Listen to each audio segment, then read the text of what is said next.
What drove me to start working on machine learning is a robotic context in my undergraduate study. So I learned reinforcement learning during that context. There was a robotic context hosted by NVIDIA. So we were training the robot to, kind of navigate in the maze on a racing track to avoid obstacles and following the track to the finishing line.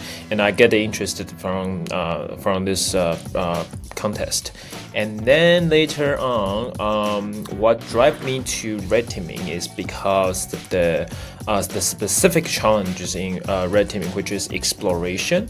So my favorite topic in reinforcement learning is exploration. It's about discovering needle in a haystack, and that's a common problem in many engineering domains. Like if you want to find a good a program that successfully solve your issues, or maybe like in red teaming, you want to find the prompt that will trigger some unsafe response from the chatbot. But not many prompts will do so, right? So that's kind of finding needle in the haystack, and I'm particularly interested in using reinforcement learning to address this challenge.